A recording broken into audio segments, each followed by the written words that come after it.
Hey guys, welcome back to my channel. It's Low Smitten. So today, really quickly, we're gonna talk about why you should stop being the victim and how to stop being the victim, okay? Because that shit is not cute and it's not pretty and it's not nice, right? And not like person to person. Like, I mean, if you sit with yourself in your room at night and you are the victim, that shit is not nice. Like, that does not feel good, okay? You have to understand that victims get the short end of the stick. Victims get played, victims get hurt, betrayed, lied to. Victims are miserable, right? When you think of a victim, you think of children in wars, or you think of people that have been hurt in unfair ways, or people that have lost their lives to things that just shouldn't have happened, right? Like, we all know what a victim is, right? But do you want to claim a victim, right? Do you want to claim being a victim? Because I mean, if you have the ability to not be a victim after being a victim, I think that you should take that opportunity every time, right? I'm not gonna sit here and say what happened to you didn't happen to you, but I am gonna say that the longer that you attach and claim that identity, the longer it will manifest in your life. And you don't want that, right? You imagine whatever happened to you, it keeps manifesting over and over. I don't think anybody wants that, right? So, okay, where should I start? If you've ever been in a relationship and somebody has really played with you, right? Like, they cheated on you, they lied to you, they betrayed you, all of the above. And then you try to get in another relationship, what happens, right? You have crazy trust issues and relationships just don't feel the same. And even sometimes we start manifesting the same types of relationships, right? Like, people that hurt us in the exact same ways, people that betray us in the exact same ways, like the exact same dynamics, like we continue to manifest that, right? Like, we continue to attract that. It's the same thing with your childhood, right? If you had a parent that was abusive, there's more likely of a chance that you're going to attract an abusive partner. Or if your parent was negligent, right? Emotionally, physically negligent partner, emotionally, physically negligent, right? Like, emotionally not there for you.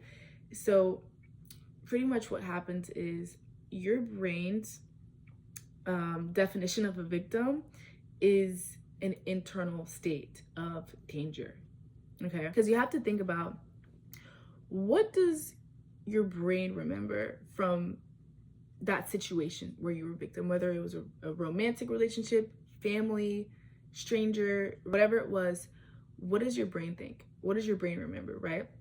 And not your mind, right? We have to decipher these two. Your mind is a byproduct of your brain, in my opinion. Like, your brain produces the mind, right? But the brain is not the mind. The brain is the organ, right, in the body that keeps the body moving and going. But the mind, in my opinion, is, I guess, like a bridge to consciousness, right? Like, it's the consciousness that we have, right? Like, in my opinion. It's a lot, whatever, but that's not the point. That's for another video. But your mind might remember, this person cheated on me and lied to me, and when I went through their phone, they were texting all sorts of people. Or whenever my dad or my mom would look at me, they would slap me in the face, or they would scream at me. Whenever I would cry, I would have to shut myself out and be alone. I would be bullied, all of these things, right? Your mind can remember details. Your mind can even create and add details that weren't even there, right? Like, just start really distorting reality. Like, your mind is creative. Your frontal cortex, right? Which is known for being so creative and allowing us as humans to be like as creative as we are. Like, I mean, you can literally turn nothing into something, right? Like a thought into a manifestation, right? And so you have to really focus not on what the mind remembers about being a victim, but what your brain remembers as being a victim, right? And so your brain remembers and almost tracks, what's the better word for that? Your brain, like, clocks metabolic changes, right? Like chemical changes internally. Your brain is not focused on what's happening outside of you. Your brain is focused on what's happening inside of your body, the internal, right? Not the external. Your brain doesn't really have a relationship with the external. You have to imagine your brain is in like a black box, and it doesn't have access to the outside world. It only has access to inside of your body. So your your mind might be actively tracking and remembering what's happening outside of you and your connection to the external world, but your brain is your connection to your internal world for the most part. And so if in that situation, whatever it was when you were a victim, again, whether it was a relationship with somebody or it was a family thing or a childhood thing or just for any situation, your brain remembers how fast was my heart beating, what neurons were being fired, which ones were wiring, what chemicals were being released, what was the temperature of my body, what was my gut, what was the state of my gut, you know, what were my muscles doing, right? Like your brain just inside, right? Your brain is like tracking all of that and it clocks it, right? And so we all know that once you go through a certain amount of pain or any type of pain, even one person, right? One bit of pain, your life is changed forever. You literally, your perception is altered. You don't see the same, you don't feel the same, you don't experience life the same, right? Your reality is distorted, right? It's already distorted, but it's even more distorted. And so you could be in a perfectly good relationship, and because something from your past happened, you don't perceive that relationship the way that it truly is. And this is where you hear self-sabotaging and sabotaging. Like you sabotage relationships, not because you're intentionally like doing that. Like I feel like people downplay what sabotaging relationships is. It's not a conscious choice. It is extremely subconscious. It's extremely subconscious because your body has essentially become the subconscious mind. So the ways in which you act and do and speak and listen and hear and see are all altered, right? Because it's as within, so without. It starts within and then it manifests without. And so internally, you see more pain because you were caused pain, right? Internally, you're a victim. So externally, you are still a victim. And that's why I say sooner that you can stop being a victim is gonna be in your highest good, right? In your highest favor. So yeah, let's give an example. So say that you were in a relationship and this partner was always on their phone and it came out that they were cheating, right? Like later on. Now, when you are in a new relationship, you see your new partner on their phone, you think this is obviously a clear indicator of cheating, right? Like now you want to look at their phone. Now you want to like not trust them, right? Now you want to leave them. Now you want to question them, right? Now you don't feel the same because your brain, it takes information from the past to try to make sense and respond properly to something in your present. So your brain's thinking, okay, my sensory input, right? Like, so your sensory organs, right? Like your eyes, your ears, whatever, they're taking in this information, right? This information is like, you're literally seeing with your eyes somebody texting and sending that up to your brain, right? And your brain is like, okay, let me take all of the memories from the past that I've stored that remind me of this, of looking at a phone of someone texting, right? So what is the most strongest memory you have of someone texting? Oh, it's when your partner cheated on you and they were texting other people. So your brain's like, that is most likely what's happening. So we're going to go ahead and predict that and start directing the rest of the body, giving commands to the rest of the body to act. So again, your brain is like, all right, this is what happened in the past.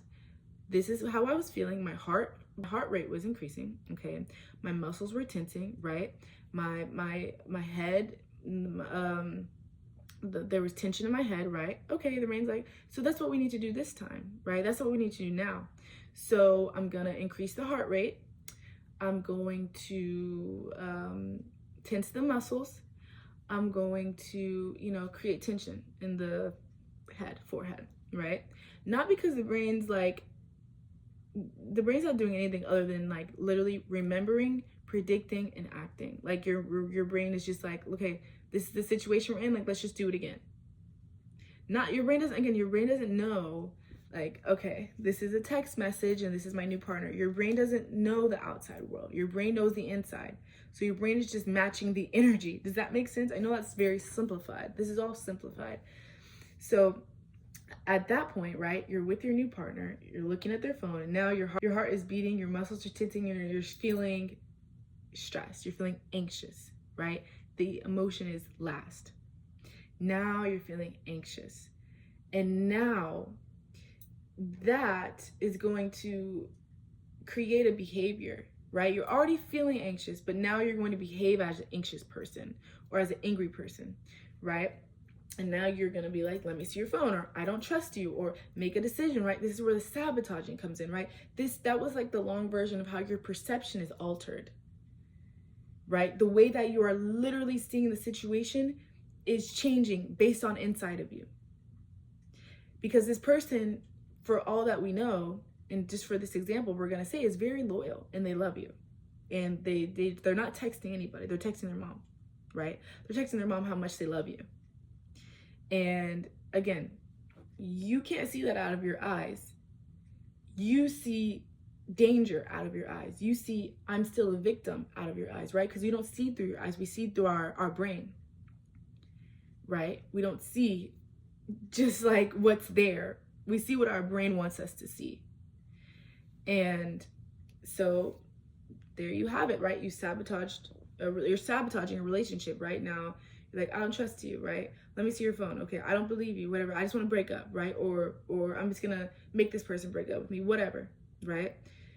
And you successfully sabotage the relationship. And what you've also done is manifest being a victim, right? Now you go your separate ways as this person.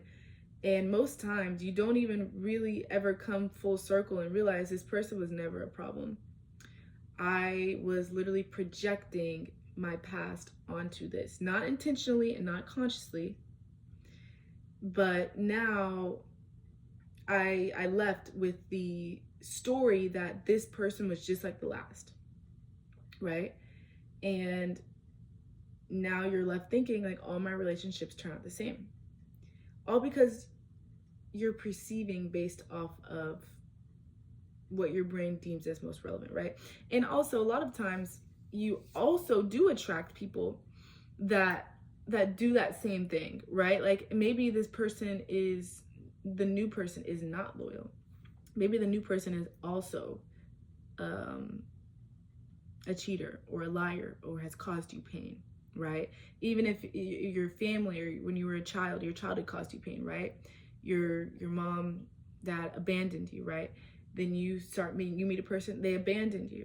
And then you meet another person, they abandon you, right? Like what happens when the people that you're meeting are literally actually real life manifestations of what you've experienced? What I have to say about that is it also has a lot to do with you, not necessarily this person's character. I do believe that sometimes when you put yourself in a position to be a victim, you kind of apply this sort of pressure onto people that pushes them so far away that they don't want to be with you, or they are kind of pushed into the person you say that they are. And a lot of the times you don't realize how hard you're pushing them to be that person, right? I experienced this with a past partner, right? Like feeling abandoned, right? I would always say, you're abandoning me, you're abandoning me, you're abandoning me. And they'd say, no, I'm not. No, I'm not. I'm like, yes, you are, yes, you are, yes, you are. And because I wanted to be abandoned and I wanted to be a victim subconsciously, right? Like, again, not like I wanted that, but that's what I was familiar with. That is what I saw, right? That's what I experienced. So I was for sure that I was experiencing that, right? I pushed this person away so much. I kept battering this person, like, you're doing this, I know you're abandoning me, to the point where they weren't okay, right? Like they had to literally be away from me because it was like they're being accused of something that's not true, right? And now they go, right? We have to go our separate ways. And what does my brain register that as? My brain registers that as abandonment. Now, yep, that just confirmed that I'm being abandoned, right? So that happens as well. Sometimes you put people in the position to fulfill your manifestation of wanting to be a victim. Now, when it comes to attracting those people, I think that there's certain qualities in people that your brain will recognize and remember as a certain dynamic, right? And your brain is tricky, right? Because again, there's no good or bad when it comes to the brain. It's just familiar, unfamiliar. Your brain is always going to move towards what is familiar. Because again, if you imagine your brain in a black box, what else does it have to go based off of other than something predictable?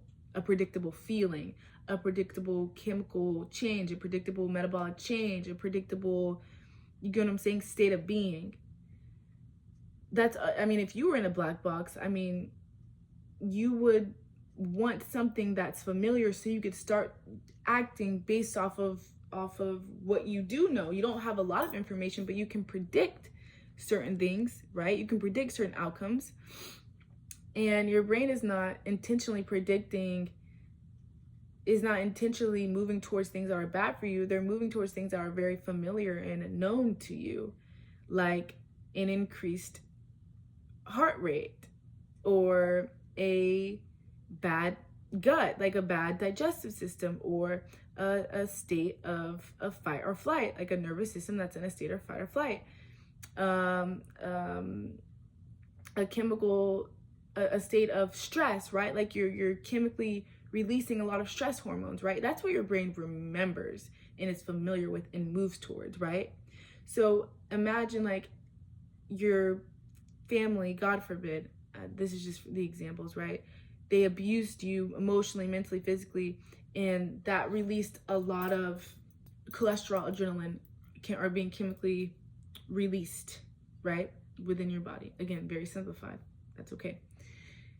Now your brain is like, okay, I'm really used to feeling high levels of stress chemically inside of my body. So we're gonna move to where can we find more of that stress, right? How can I put myself in a position to where I'm gonna feel more stressed, right? So that's when the unconscious attachment to the same type of person comes, because your brain is literally trying to feed your body what it's used to the most, which could be to your detriment or to your benefit. Do you get what I'm saying? So that's how you end up attracting the same person, because you're low-key addicted to that chemically. But enough with the sad hypotheticals and like the broken science, because this is very complex, and the point of this is so that you can understand it, right? Like it's probably doesn't matter, like the specific details don't matter, right? If you can understand this concept, it's like it helps, right? But enough. This is how we're going to not be the victim anymore, okay? I think, yeah, that first part was like why you shouldn't be the victim. Now you know, hopefully you don't want to be anymore, okay? Number one, I would say be very open to the people that you love and that you care about and that you're trying to develop a relationship with. Be very open, right? Whether this be a friend group, a new partner, like anybody, even the people that hurt you, and you're forgiving them and giving them a second chance. Or if you're giving your family a second chance, right? Like whatever, you're giving anybody a second chance, or you're trying to develop a new relationship, be open. Like tell people what you've been through and how it's affected you and how it hurt you, and explain the whole process of how you feel when things happen. Like, okay, I've went through this. Like I've been through some stuff, right? Like my last partner, they bullied me, they lied, they cheated, they hurt me, they betrayed me in these ways. My family did this, or a certain person did this, or this is why I carry this with me, right? And I don't want to carry this with me, but unfortunately, a part of me does carry it with me, and I'm working on trying to see past that, heal through that, and see beyond that, right? Honesty doesn't hurt anybody. And honestly, if you're honest with somebody and they aren't responsive to it, they're not the one. They're not the one. They're not emotionally intelligent enough, and they're not the fucking one. And that's okay. People that are meant for you will take the time to understand you. Okay? And this is not like an excuse for being, for being hurtful to somebody. Like, this is not, enabling that. It's simply awareness. Like, let people know what you're going through. Don't suffer in silence. Don't try to be nonchalant. Don't like, just say it how it is, right? The worst that's gonna happen is there's not a lot of downside to this, right? Like, being vulnerable only feels bad because it's like anticipating is bad. But be vulnerable. If you genuinely care about somebody, like, and you want the relationship to last, and you know that you're capable of sabotaging it, tell people the truth. This has saved all of my relationships when I genuinely tell people what I struggle with, and that I want to see them for them. I don't want to see them for who they're not. I don't want to see them for someone that from my past. I don't want to see them through a distorted reality. I want to see them for them, right? So what you're saying is, help me help you, right? Like, help me help you, help your case, right? Because you're living life normally, and I'm perceiving all this as a threat. But if you can take the time to understand me, then I can take the time to understand you and understand the situation and the reality, and we can come together and we can work together, right? We can talk like, hey, my partner used to be on their phone a lot and they were cheating. And then your partner has a chance to be like, well, that's not what I'm doing. If you want to see, here you go. Here's some reassurance. Here's some, closure. This is not what's happening. I care about you, and I want to validate that you feel that way. And I want to validate you being here right now, right? This really helps. Like, and you'd be surprised how open people are to this, right? Even your own parents, family, like, just put it out there. See what happens, right? Number 2, ground to the present moment as often as you can. You guys, I can't tell you this enough. I've been through some conniving, evil, really scary people, and they have definitely played their part on my brain and how I see things. But when it comes to people I care about, I can't afford to lose those people. So along with being open with these people, I have to catch myself when I'm feeling triggered, and I have to ground, right? Like, this is the present. The past happened, this is the present. And it's easier said than done, but breathing, releasing your emotions, crying, yelling, screaming, right? Not harming yourself or anybody, but just letting out what needs to be let out. That's okay as well. Literally touching the earth. Like, I'm here, I'm tapping, whatever can bring you back to the present. Even if it's talking with somebody, do it. Music, right? Like, what can really get you out of that funk, out of that past simulation, and bring you to the present, and really start taking the past and where you are right now side by side and saying, is this a fact or is this an assumption? Is this a fact or is this a projection from the past? Is this a fact or is this a feeling? Is this a fact or is this a program? Is this a fact or is this a pattern, right? Like, how do I know that this partner is cheating like this partner? Like, start critically thinking. Like, start challenging your own self. You don't have to have the answers right away. I'm not saying, like, just detached, nonchalant. Nope, past is gone, present is here. No, literally start challenging your own brain, because your brain is literally has a mind of its own. Like, it's doing what it wants to do.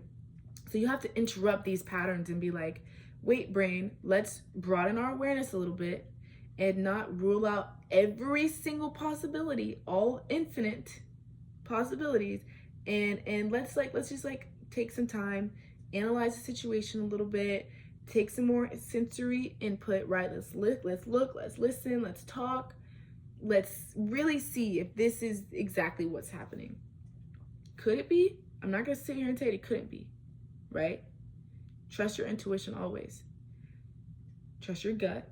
But again, understand that your gut is controlled by your brain, right? Like, your gut functions, well, your gut is also your second brain, whatever, so your brain holds things from the past. So be careful. Your gut might literally be holding the past, or it could be your intuition, which is another video. But when you take the time to really pick apart your fear and your brain's prediction of what's happening, it starts to dismantle it as well. Like you start to see, oh, wait, no. This is not the same thing. This person's not playing in my face. No, they're not. I'm tweaking, I'm crashing out a little bit, right? It's a little bit, okay. I'm overreacting, I'm assuming, you know, and that's okay. And that's okay. Don't be hard on yourself. If it's the right person, this person won't be hard on you either, whether it's romantic or platonic, whatever, family. And keep it pushing, right? Look for evidence that it's not true. Look for evidence that your brain is lying to you, right? And again, you can look for evidence, and this person could honestly be lying. I'm not going to sit here and say that's not possible. It could be possible. But I feel like a lot of the times we need to, you know, narrow the options down to them being the problem. Like, let's make sure we're not the problem. And if they're the problem, it'll still be there. And then we'll know. Which leads me to number 3, faith. Faith in God, okay? Or the universe, or yourself, or the divine, or anything that you believe in, okay? Because it's up for debate whether or not things are completely in our control. I don't know. I honestly don't know if I want to know or if I want that to be the reality. But we don't have all the answers, right? And even if we're meant to, as humans, as consciousness, as souls, have all the answers, we don't have them yet. So there's no point in trying to like lose yourself over getting all the answers, right? If it's gonna take time, it's gonna take time. And if it's never gonna happen, it's never gonna happen. We're never gonna have all the answers, right? But when somebody is doing something that they're not meant to be doing behind your back, right? Or you're just so oblivious, right? Which is what we're afraid of. We don't want to be hurt, which is why we have to predict our way to the hurt before the hurt comes to us. My best advice is give it to something bigger than you and believe in that, right? Like, if something is meant to be revealed, I need you to believe that it will be revealed. And I know that's like, I can say that, but it's like, how do you do that? But you genuinely have to just build faith and trust with something bigger than you. It could be outside of you, inside of you, however you want to define it. But I remember one of my relationships, I was just not feeling good about it. And I actually had a moment where I'm like, am I tweaking out, or is this person doing something behind my back? And I literally was like, God, me and this person are meant to be together. Keep us together, help us to understand each other, and help me to understand myself and process through my pain.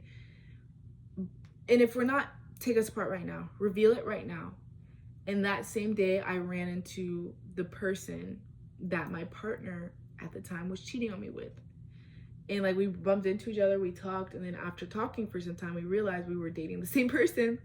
But again, like, I believe in that, in something bigger than me, because I put myself out there to do it, right? Like, it's not just, you're not just gonna have belief like this if you've never done something like that. But just get comfortable asking for signs, for answers, for something to be revealed, for you to be brought closer to somebody or taken away from somebody, right? For you to be in alignment, whether that alignment is you guys are together or you guys are separate. Like, this is a really good tool, right? And it doesn't have to be explained by science. It can just be. It doesn't have to be explained by anything, religion, spirituality. It can just be, right? You could literally be talking to yourself and say that your subconscious led you to do this, or God did, or Jesus did, or Buddha did, or Muhammad did, or anybody did. It doesn't matter, right? Even the wind did, right? Your gut. But faith is really, really, it's a key factor, right? As well as the emotional intelligence and the emotional regulation. I give up on this shirt, by the way. I don't know what it is. Whatever.